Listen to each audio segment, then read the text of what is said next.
Right, the Senior Staff Association of Public Universities in Ghana and the Federation of University Senior Staff Association of Ghana, collectively, they have declared indefinite strike over what they describe as blatant disregard for their welfare concerns by the government. This morning, the local union at the University of Cape Coast, members of the union have gathered here at the SMS auditorium, and of course we are here to interact with the executive members of the union, and of course spend time with some of the members, get to know the details, bring you the details of what this meeting would bring. So do stay with us as we do have this conversation with them. If there's anything that perhaps you would want to write to us, leave that at the comment section below and we would highly appreciate it. This is TV UCC. If you have not subscribed to our channel, do well to subscribe to our channel. You hit on the notification icon so that you would always get alert on our update, and do us that favor. Share our content for the world to get to know what we are doing. My name is Louise Bequin, and of course you can call me the PDF. Stay with us.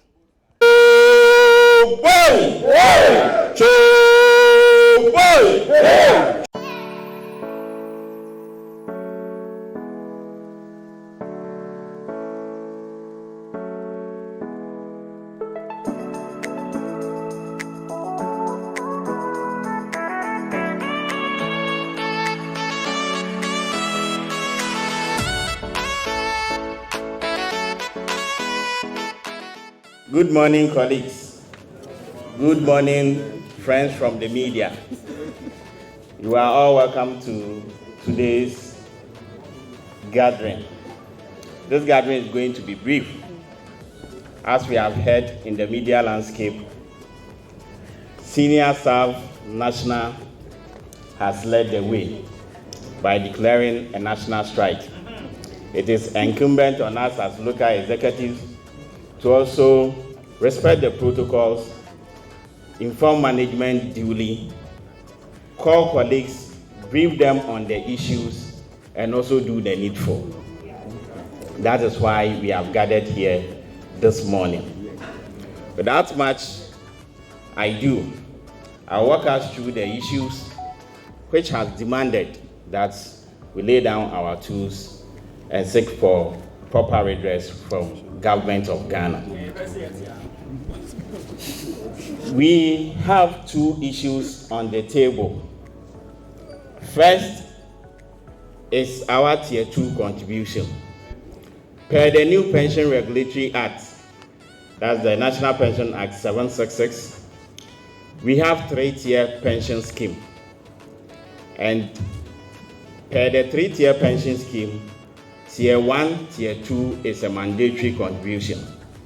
Tier 1 goes to Senate so that when you retire, Senate can continue to pay you your monthly stipend. Tier 2 goes to our trustees for onward submission to our fund managers for investment so that when you retire, per the Tier 2, the fund managers can pay you your lump sum. That is the quantum of money you would take home. Government, per this act, as our employer, is mandated to do these deductions every month from our salary and then top up with his part as required by law. And per the law, immediately government deduct these funds, he's supposed to give it to our trustees for onward submission to our fund managers. As we may all recollect, government was owing us some arrests from 2010 to 2016. We embarked on a similar strike in 2021 that compelled government to release those funds. Those funds, when released per the law, when government or the employer decides to keep those funds, each month is supposed to attract 3% compound interest. Surprisingly, government told us that he has not done any business with our money, and for that reason, it will be difficult to comply by the 3% compound interest per month. We negotiated to a level and government per their own wisdom, agreed to use simple interest. To some extent, we accepted it like that. And we were hopeful that going forward, per what has happened in the past, government will never deduct our funds and keep it. Unfortunately, that didn't happen. As we speak, the last time they reimbursed our trustees for onward submission to our fund managers was February 2022. So from February 2022 till now, all our pensions money that government has deducted, it is still with government. He is not releasing it for the trustees for onward submission to the fund managers to invest it. Meaning our life is at stake. It means that when you and I, we retire today, instead of going home and benefit the toil and the fruit of our labor during our useful age, government will rather put us in a sorrowful state that will ensure that we exit or we die very, very soon and prematurely. And this one, we can't accept it. So we are embarking on this strike to compel government to release all our outstanding funds to us so that it could be invested. And then when we retire, we can also look at the storm and laugh because we know that there is hope for the future. Again, colleagues that have retired, they are unable to receive their lump sums because government is owing the fund managers.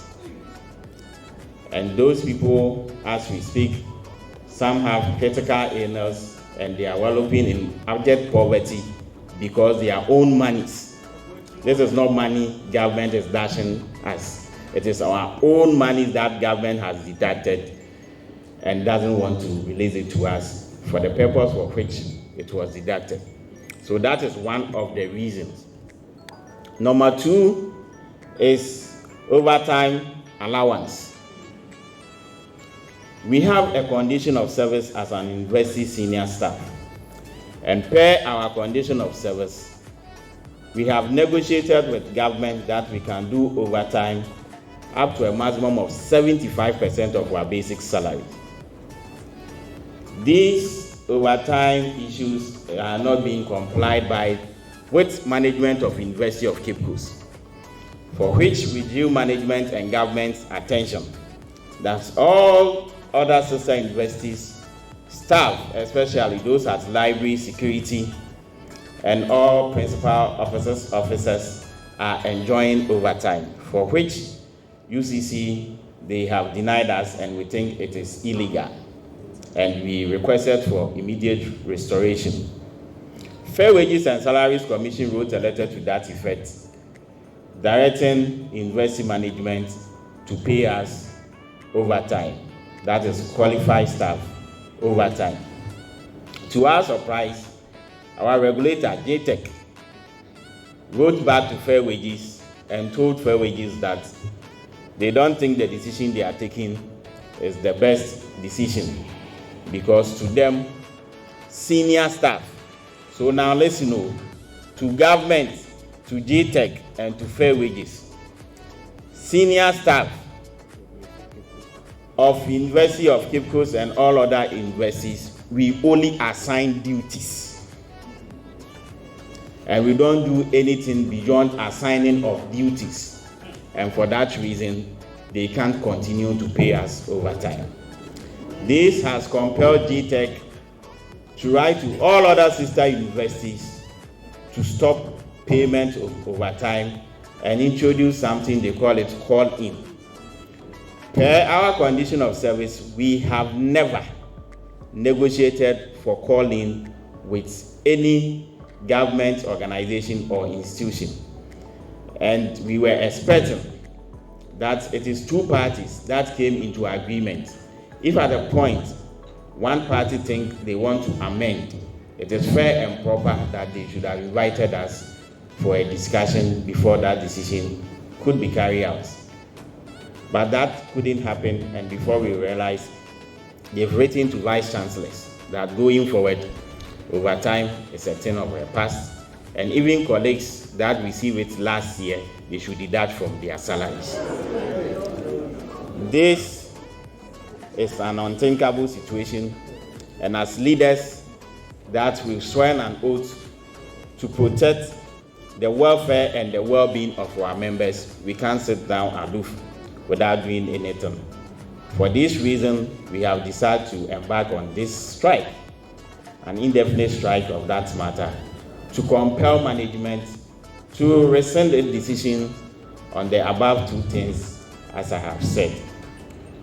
On that note, per the powers in me vested as the chairman of the Senior Staff Association, University of Cape Coast Local, I entreat all staff to go home and rest and pray for the best. When we get a good news, we will ask you to resume your offices. Thank you so much.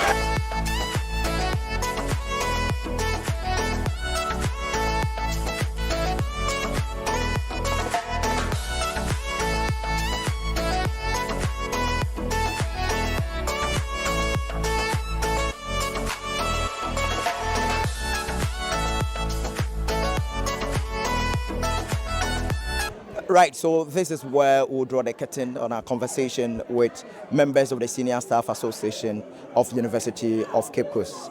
The strike action that was declared by the national body has been confirmed, and of course it has been accepted by the UCC local, members of the UCC local. If there is anything that maybe you would want to write to us, leave it at the comment section below and we would highly appreciate it. This is TV UCC. If you have not subscribed to our channel, we'll plead with you to subscribe to our channel, and of course go ahead to share our content for the world to also get to know what we are doing on the land of University of Cape Coast.